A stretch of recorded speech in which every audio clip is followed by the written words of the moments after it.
Victoria Cross had built her career on a single skill: the ability to construct a version of reality more convincing than the one that had actually occurred. She was not a liar. She wants to be clear about that, and she is still precise about the distinction even now, even after everything that happened. A lawyer who lies to a court commits perjury. Victoria had never committed perjury. What she had done for 26 years was something more sophisticated and more legal, and, she now understands, more corrosive. She had built narratives. She had taken the raw material of what had occurred, the facts, the timeline, the evidence, and she had organized it, emphasized it, reframed it, and presented it in a structure designed to produce a specific conclusion in the minds of 12 people who had not been there. She was extraordinarily good at this. She had won cases that should not have been won. She had created reasonable doubt where there was no reasonable doubt to create. She had sat across from prosecutors who had the facts on their side and had constructed, from the same facts, a story that pointed somewhere else. She had done this for clients who were guilty. She had known they were guilty. She had won anyway.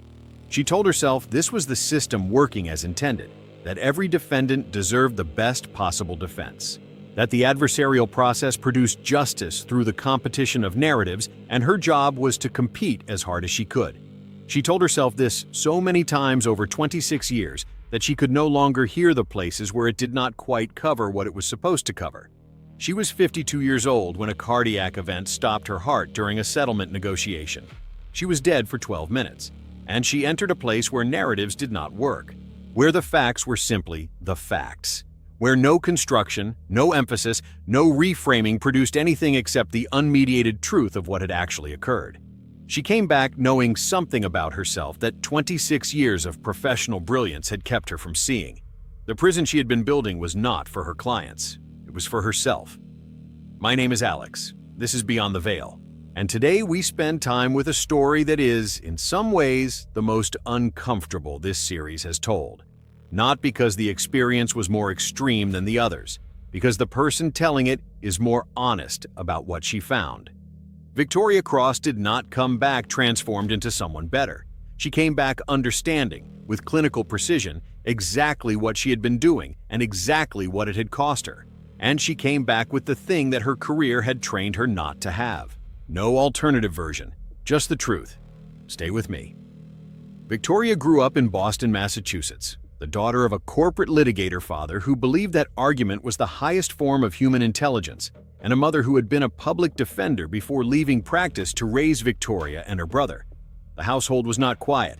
Dinner was a seminar. Every position had to be defended. Every assertion had to survive challenge. Her father had a rule. You could believe whatever you wanted, but you had to be able to argue for it under pressure, and if you couldn't, the belief didn't count. Victoria thrived in this environment, not because she was naturally combative. She was, in fact, a child who preferred harmony and found conflict physically unpleasant. But she discovered early that the discomfort of conflict could be managed if you were sufficiently prepared. That the anxiety of being challenged dissolved when you had thought through the challenge in advance and had an answer waiting. She learned to prepare. She studied political science at Harvard, law at Yale. She clerked for a federal judge for 2 years and discovered in the courtroom the specific form of preparation that would define her career. The construction, in advance of every hearing, of every possible narrative the opposing side might present, and the counter-narrative that would dismantle it. She joined a major criminal defense firm in New York at 28, made partner at 34. By 40, she was one of the most sought-after criminal defense attorneys in the country, known for a particular combination of meticulous preparation, theatrical presence, and the ability to find the narrative thread that, pulled correctly, unraveled whatever the prosecution had built. She married Nathan at 31, a civil engineer who had the particular quality she had identified early as essential in a partner. He was impossible to manipulate, not because he was suspicious of her, because he was entirely uninterested in versions of events. He dealt in physical reality. Things either held weight or they didn't. Structures either stood or they fell. The kind of narrative construction that was Victoria's primary professional tool simply did not operate on him. She had found this initially frustrating. She had come, over 20 years of marriage, to find it the most grounding thing in her life. They had 2 daughters, both adults by the time Victoria was 52. She was in the 41st hour of a settlement negotiation. A civil case that had been running for 3 years, a case she could have settled 18 months earlier, but had chosen to prolong because prolonging served her client's interests and her billing rate, when her heart went into ventricular fibrillation. She was at the conference table. She was mid-sentence. The sentence was about the inadequacy of the opposing party's evidence. The opposing counsel, a woman Victoria had faced 3 times before and found competent if uninspired, was the first person to reach her. She had completed a first aid course the previous year. She began CPR before anyone else in the room had processed what was happening. The building had a defibrillator, 12 minutes total. Nathan received the call at his office and arrived at the hospital to find his wife stable, sedated, being monitored by a team who had done what needed to be done and were now waiting. Victoria regained consciousness 8 hours later. She looked at Nathan. She did not speak for a long time. When she spoke, she said, "Nathan, I need to tell you something about the Hartley case." He said, "The Hartley case from 2011? She said, "Yes." He said, "Okay." She told him. He listened. When she finished, he said, "I always wondered about that one." She said, "I know." He said, "Are you going to do anything about it?" She said, "I already know what I'm going to do. I just needed to say it out loud first." Victoria's account of leaving her body has the quality of a deposition. She was above the conference table. She noted the positions of every person in the room. She noted the specific documents on the table.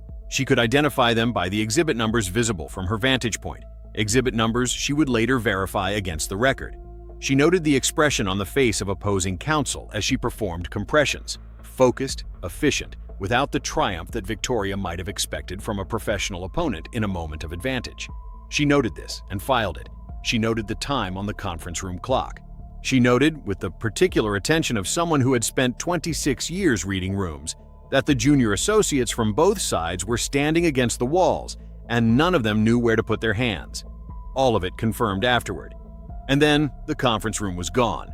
What replaced it was not what Victoria had expected. She had not expected anything. She had no framework for what happened after death beyond the clinical, the brain ceasing, the self-dissolving, the particular nothingness that she had always assumed waited on the other side of consciousness. What she found was not nothingness. It was more real than any room she had ever argued in. The first thing Victoria noticed was the absence of construction. This requires explanation. Victoria had lived inside narrative construction for so long that it had ceased to feel like a choice and had become simply the texture of her experience. She did not encounter the world directly. She encountered it through the frame she had already built before engaging with it. Every conversation was a potential argument to be prepared for. Every person was a potential witness to be assessed. Every situation was a narrative to be shaped toward a favorable outcome. She had not known this about herself. She understood it immediately upon arriving somewhere that did not allow it. The somewhere she arrived in had no space for construction. Not because it was hostile to it. The quality of the place was not hostile to anything, but because construction required a gap between what was and what was presented. And in that place, there was no gap.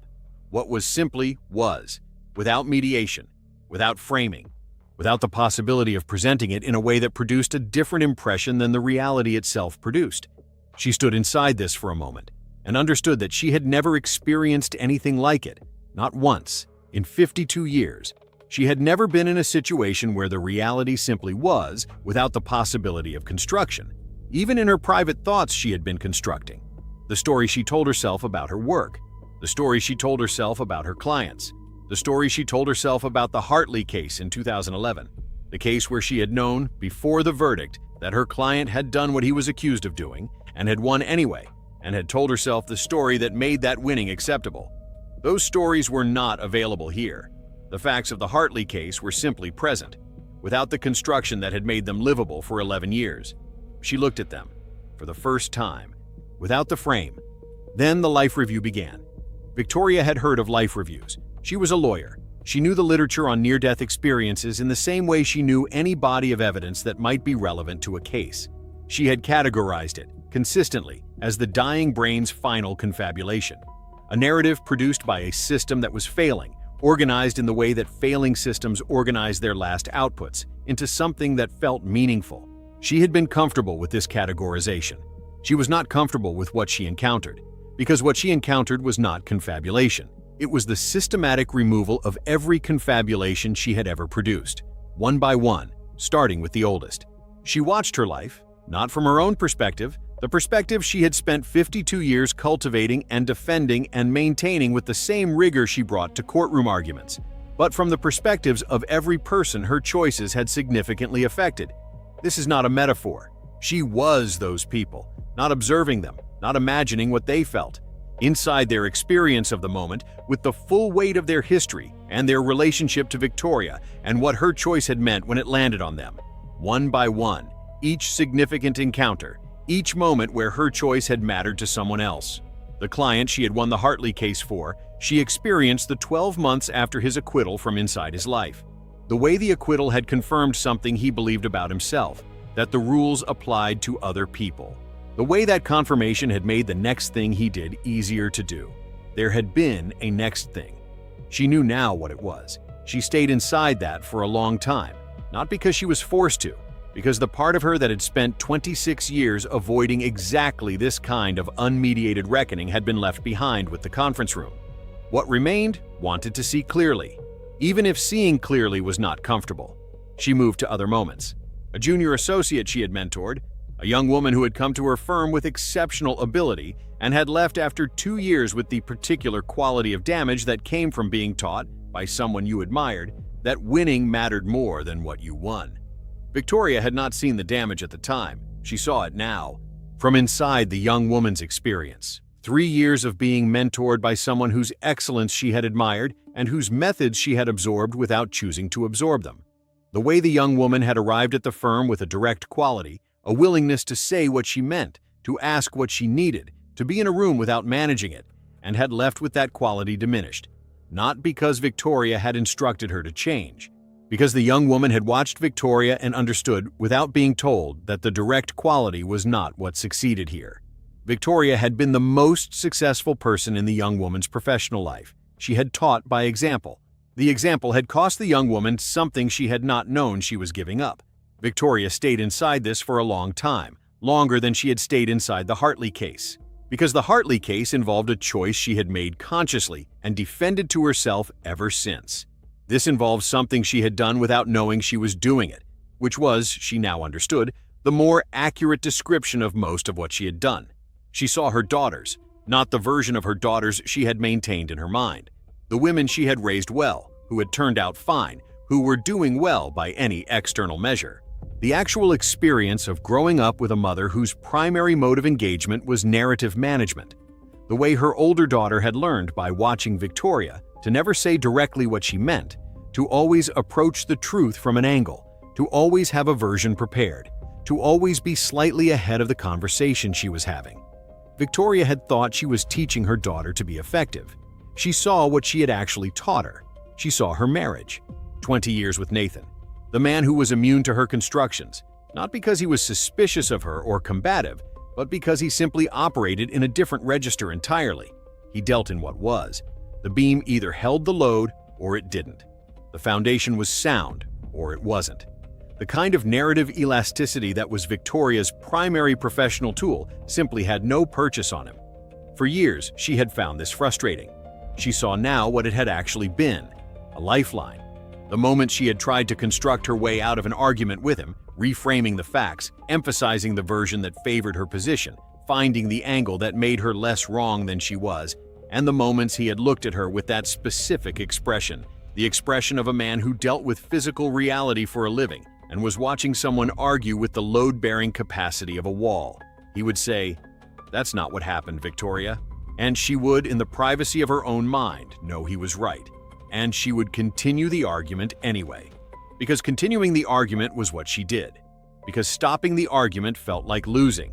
Because the habit of construction was so deep and so automatic that she had lost the ability to distinguish between moments when it served her and moments when it was simply what her mind did by default. She saw those moments from Nathan's side. The particular quality of loneliness that came from being married to someone who was arguing with you rather than talking to you. The way he had learned, over 20 years, to wait out the constructed version until the real one appeared. Because it did appear, eventually, when she was tired enough or frightened enough or simply out of moves. He had stayed. She had not fully understood why. She understood now. He had stayed for the real one. She had known he felt the loneliness. She had not known how much he had also felt. underneath it, sustaining him through it: the love. She stayed inside her marriage for a long time. Then she moved to something she had not expected to find in the review: the moments of genuine presence. The moments, fewer than she would have liked, more than she had given herself credit for, when the construction had stopped and something real had occurred. The afternoon her younger daughter had called her from college, frightened about something Victoria could not fix with argument or narrative, and Victoria had done the only thing available to her. She had listened, for 2 hours, without once trying to shape the conversation toward a conclusion. Her daughter had said, at the end, "Mom, I didn't know you could do that." Victoria had not known what she meant at the time. She knew now. Those moments were present in the review with a quality that the constructed moments did not have. Not brighter, exactly. Cleaner. The difference between a photograph and the actual memory of being there. She understood something that rearranged her entire understanding of her life. The construction had not protected her. It had separated her from the actual experience of the things that were happening, from the people she was happening with, from the version of herself that existed underneath the narrative, the one that had wanted from childhood to be seen without the argument, to be known without the performance, to be in a room with another person without assessing them. She had built a career on a skill that had made the thing she wanted most impossible to have. The prison was real. It had been entirely self-constructed, and it had been built from the inside. She became aware, eventually, of a presence. She had braced for the prosecutorial version, the cosmic courtroom, the complete evidence, the verdict. She had been building a defense against her entire professional life without knowing that was what she was doing. What she found was nothing like a courtroom. It was the opposite of a courtroom. A courtroom is a place where the truth is mediated, by procedure, by rule, by the competition of narratives that the adversarial system was built on. A place where what mattered was not what was true but what could be proven, and where the proving was itself a kind of construction. What she encountered had no procedure, no rule, no competition, just knowledge of her, complete, simultaneous, without the sequential building that characterizes human understanding, held by something that carried no agenda in relation to what it knew. She had spent her career in rooms with people who wanted something from her, who had a position they were advocating for, who were assessing her in relation to their interests. This was not that. This was closer to what she had experienced on the very rare occasions, she could count them, when she had been genuinely seen by another person without agenda, without the social performance that surrounded most human knowing, complete knowledge held without evaluation. She had spent 52 years bracing for evaluation.